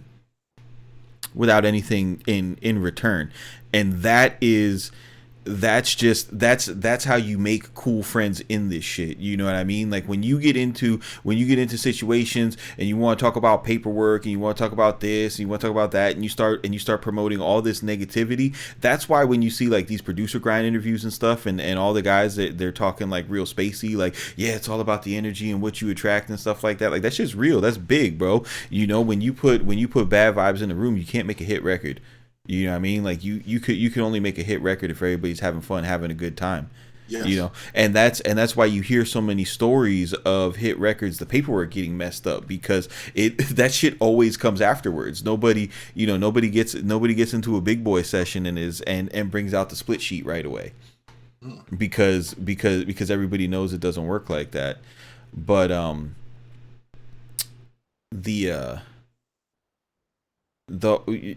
you just have to be able to intuitively recognize that if you're working with, the easiest way to make a cool friend in music is what I'm getting at, is if you can intuitively recognize somebody who needs your help, right, who is talented, right, who is talented, and you can help them in a really genuine way, they're going to remember it, and they're going to be your cool friend, right? Yeah. And it's the same thing that MG was talking about with frequencies. Like we could put it in a different way, right? So say I was a sample creator and I wanted to put my samples in the hands of every musician possible. You know what I mean? There's a couple ways I could I could go about that. I could go and start a podcast and give away free loops and repost people's stuff and people who are all of my contemporaries, or I could approach entities, corporations, collectives who are at a certain level, which is the level I want to be at anyway, and speak to them directly and say, hey, this is what I'm looking to do, this is what I'm trying to put together, what do you think about that? Is there something that we could do together that's mutually beneficial? And once that happens, boom, now I'm here. You see what I'm saying? That's how you get up. Yeah, you're always making a step to the next step. I like what you did there. I don't know if a lot of people are going to catch that. I caught that. I caught that mid left field. Damn, so gave away the whole play. So what happens is that's hilarious. That's why free beats were working for as long as they did. Free beats worked the most when everyone was selling and tagging beats. When people stopped selling and tagging beats and everyone started doing free beats stopped working. It wasn't the kids. It wasn't the type beats. It was none of that. It was not the behavior of the creators. It was the behavior of the market. The market changed. And some people could still squeeze the lemon a little bit more, but the people on the frequency you're trying to get to, they're not in that market no more. That's it. That's the sad reality. And the same thing is going to happen with loops, I'm assuming. The same thing is going to happen with trap. The same thing happens with everything. This is a cycle. But you just want to start recognizing these patterns early. And maybe if you've been on this ride a long time, you really need to start looking and finding more cool friends. And I say all that to say is like I made a lot of cool friends. Like, but I made all my cool friends because of YouTube. Because I'm not in Miami. I'm not in a New York. I'm not in a Los Angeles. I'm not in Atlanta right now. I'm in middle of nowhere, literally, in the least, assuming area of where I live. And all my cool friends that I can have access to are on the phone or in a text message. And I have all of them. In fact, I have every cool friend that I need. It still ain't moving no faster. I'm still doing all the heavy lifting by myself. Like literally. If you looked at everything I've talked about and everyone I've talked to, I have every cool friend. But the part that CMP said is so important. How do I help them? How do I offer something to them that they don't already have? How do I look sending beats to people that got beats? How do I look sending beats to people who have the best beat makers already signed to them? I'm not, my utility to those cool friends is not MG the beat maker. Nor is that how they found me too. Like, you got to respect how you're discovered. So, but I have other plans, and those cool friends can help me in those other plans. I have some slick shit, bro. It's gonna be sick when it's all said and done. Hold on. I got John Ritchie this week on Spicy Sundays Lives. He's saying, I'd rather work with someone who is legitimately quirky than someone who is superficially cool. I'm not talking about someone who is superficially cool. I'm talking about somebody who is legit fucking cool, bro. A cool friend. Like, don't get me wrong. I'm not talking about somebody who's got the latest, Supreme and Yeezys, and I'm talking about people who, when their name is brought up, they're spoken with reverence, respect, and admiration. That's a cool person. That's a cool friend. And he was following up. He was following up with asking, how do you create value? And that's like, I watch like Game talks about that a lot. From Busy Works Beats. He talks about that a lot, creating value. And I see that a lot of his tribe, they're always confused by how do you create value, and the truth about it is there's no hack for that, bro. There's no scalar preset for creating value. Facts. Creating value has to be real.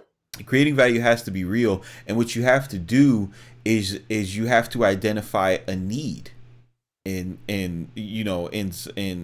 a certain situation, right? So like when the studio I used to frequent a lot in Miami, I'll tell you how I created value there. The owner of it, he owned like, it was the old school late 90s early 2000s hip hop fucking starter kit, right? So they did van raps, which people used to come to Miami.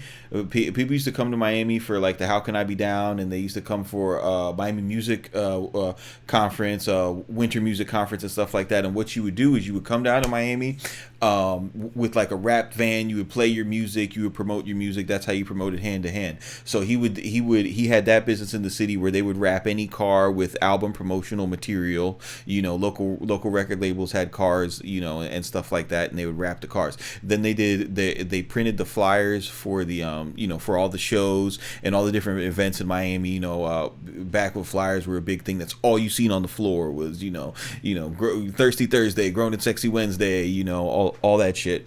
Then they duplicated CDs wholesale. They did album art. Then they had the studio. And the studio is where all the artists connect. You come in, you bring the artists to the studio, you get them with the promotion package, and then hopefully you could wrap their card. That was the business model. Now, because everybody who went through there had like significant influence in the local scene, because they had the whole rapper package, what I mean? They had the Soulja Boy package.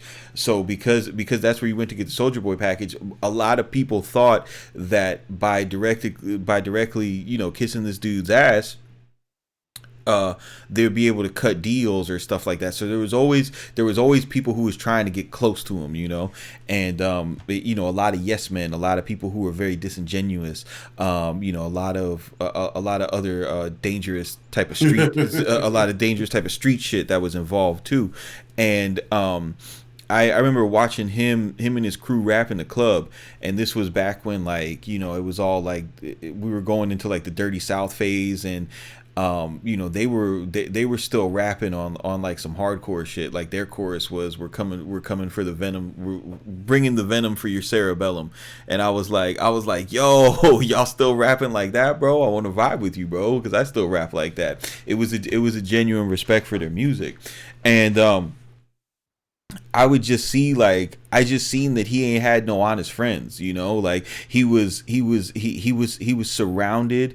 constantly surrounded by people, always surrounded by people, but he had his street people that he could trust, obviously, you don't work yourself into that thing.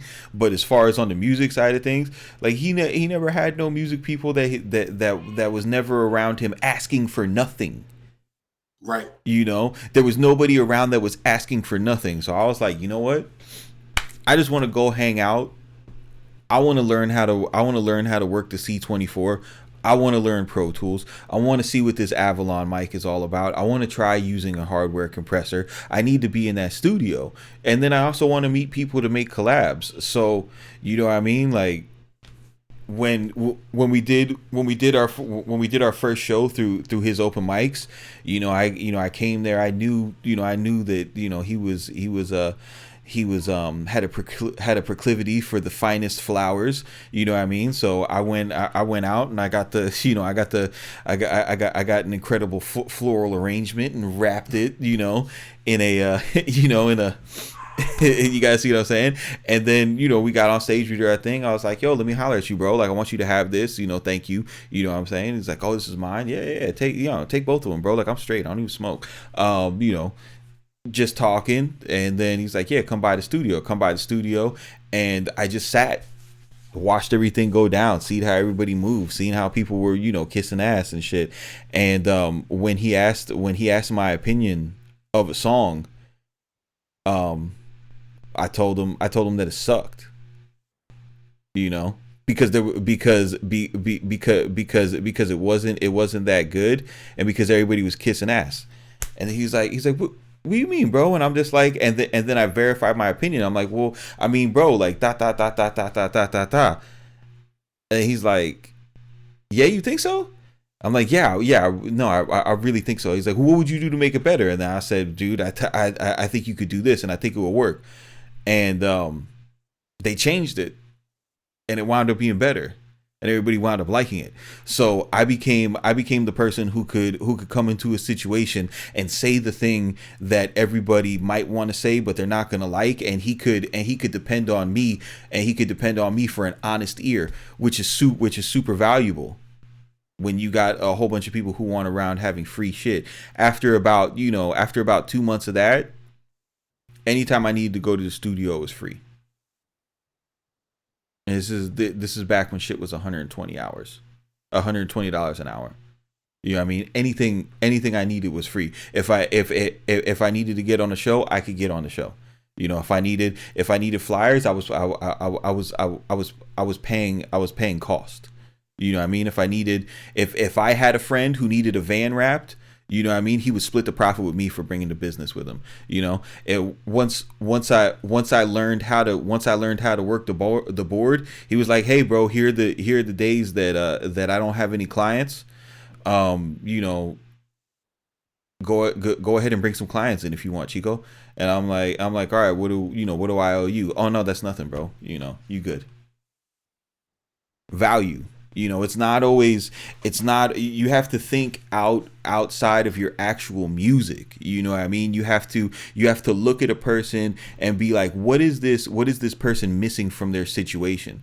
I mean, they might be missing somebody who knows how to barbecue, bro. You know what I mean? Bring them some food, something, anything, but you have to think outside the box. That's what I'm saying. Yeah. Action 903 says the problem is some people think they're too good to do what you just described yourself doing, and that's their problem. And Action, I agree. That is their problem. I definitely, when I went into that situation, I definitely was not, for a long time, I was not viewed as as someone who was cool or someone who was valuable to that situation. I was just like, oh, this fucking weirdo over here. You know what I mean? Yeah. But to the people who wanted to be artists, but to the real people in there, you know what I mean? Like, to the people who don't rap, if you understand what I'm saying, like the people who come to the studio, the people who don't rap, yeah, those people. You can ask about me at High Leo, bro. Ask them about Scummy Louie, bro. They fuck with me. That's how I got into any situation around here, is with non-musical people. And it's crazy that you just said that, because when I was younger, I was way more cooler, way more slimmer, way more taller even. And I always connected with people through the workplace or just through being out and about. And I don't know, because I was just so innocent, I guess, for lack of better words. a lot of those elements always flocked to me because I wasn't judgmental. I was always funny, always making jokes, always cracking on them, always challenging them to do better or think better or feel better, even. And I thought that was just normal until I got older and I met the opposite spectrum. But in that situation as a kid and everyone out doing the elements in the streets, doing what they're doing, and just being a regular person is how I provided value. It's like, no, I don't want nothing from you. No, I don't want any free floral arrangements. I don't smoke. No, I don't even smoke cigarettes yet. I don't drink. I'm the sober friend. I'm the cool sober friend who gets it, who comes from that background, who you can laugh with, and who's not going to judge you. And I've been placed in that situation and filtered through like a trust mechanism. So anytime someone asks me like, "Yo, what you doing this weekend? What are you gonna do?" Like my answer for a long time was just, "I'm gonna play video games." But then when I started telling these same people that I'm making beats, it was like, "What? What? You make beats? You make beats? What the fuck you mean you make beats? You don't make no damn beats. Bring me a CD. Bring them a damn CD of the shit I've been making, bro. Why didn't you tell me you make beats?" And like, yo, matter of fact, we about to get this floor arrangement, and oh boy, got the studio, the Pro Tools shit. You ever heard of that? And I'm like, yeah, I know a thing or two about that. Yeah, I'm glad you said it like that because my brain didn't process it that way originally. Yeah, every situation I went in where there's a lot of cool people, a lot of elements, and a lot of things that could be or getting done is because of me just being myself and not being needing anything from anyone. Yeah. And then when it's my time, as someone said in the chat, to shoot your shot, I just mentioned it because it was asked. It's like, what do you do besides, just listen to motherfuckers? You don't smoke. Why are you here? Oh yeah, I make music and stuff. What? Are you serious, son? Dude, I have another one for not me, for one of my buddies. Buddy, Emotion, that I tag you on his stuff in Instagram. He was always good at that. He bought himself a DLSR to make his own videos and everything. He was pumping out videos, and his legend kept on growing in the scene and everything. And we we wanted to get into some different spaces, so we went around. What we started doing is he needed content for his channel, and he wasn't in a creative space musically. So what we did was we went to every open mic, and we did we had those pull-up banners, that had his website on them, and people already wanted to be on his website because he had more views than anybody else out there, so we would just do on the spot interviews with anybody who would talk, all the different artists. And then that becomes a thing, like, oh, there's this event over here, there's this event over here, there's this event over here. Yeah. And then then we wind up at new studio openings, and it's like, hey, this guy is this is E-Class's guy, this is this is an A&R for Po Boy, y'all should talk to him, that type of stuff. I mean, obviously, bro ain't have anything for didn't have anything for E-Class, but I wound up in situations where I'm getting to play music for these guys. I wind up buying like the best Bose Bluetooth speaker, so that at any point, no matter where I'm at, I go into my backpack, I'm like, hold on, y'all gonna hear this 808, bro, let's go, dude. But yeah, you just have to be creative. You have to understand, you got to get it in your mind that your beats are not the value. No. If you can stomach the mentality of your beats are fucking worthless, you got it. You're halfway there. If you get that through your mentality, just say this 3 times: my beats are worthless, my beats are worthless, my beats are worthless. Now you can say, oh, okay, what can I bring to the table that has some value? Then once you figure that out, then you're good. Yeah, I mean, people don't watch us because we make beats, bro. People watch us because we provide value in the form of answers to questions or insight to future purchases or context to tools that they already have. If we made this a me show, no one would be here. Yeah, it's facts. Bro, you could just look at our channels, bro. Look at the difference between when I show somebody how to mix trap vocals and when I drop a beat. You know what I mean? Like my beat videos are in the 100. Y'all don't care about my beats. My beats are worthless, bro. I know this. I went to Biltmore with my 4K camera on my birthday, and I shot a little lo-fi edit video. That shit hasn't even cracked 800, 900 yet. Yeah. No one gives a fuck about my beats, bro. No. And I think that's why people are like, why don't you drop more beat tapes? You're always telling us to make beat tapes, because my value is not in my beat tapes. Yeah, if you're a producer and you're an artist and you're a creative, the reason why like you advise people to drop beat tapes, the reason why I advise people to drop beat tapes is because there is something very beneficial with having a rhythm of creating with a purpose and completing. Yes. Right. Let's be clear about it. It's all about being able to complete tasks and building a catalog. Because when you get into that situation when you do have a cool friend and they can introduce you to somebody and they say, oh, where can I hear your music? And you say Spotify, the 808 hits a little different when it's on Spotify. Yes. Anytime I meet a rapper, I'm like, where can I hear your music? And they say SoundCloud, I'm like, oh, okay, great. But if they tell me Spotify, I'm gonna be getting back to you about that because I know what type of mentality you gotta be in I know all the steps you got to take. And if you're if you're an independent woman, single mother, hopping out of a Honda Accord, doing a radio interview in in your PJs and then rushing back home to get to work, and you have your stuff up on Spotify, I want to do some music with you, because I know what that took. There's, again, it's a caste system. It's a hierarchy, There's there's your Spotify. We know that's little to no effort. Put it up, buy your views or whatever. But to get your barcodes and register your accounts and register your name and something, that's that takes a little more. That's why the early 2000s was dominated online by MPC users. Yes, because there's a difference between having an MPC, a mixer, and a multi-track recorder than it was installing Fruity Loops. Absolutely. That was the only thing that really. Their prices were different too.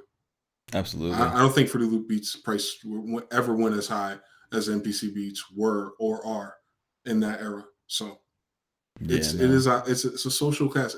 It's capitalism at its finest, and that's why it works.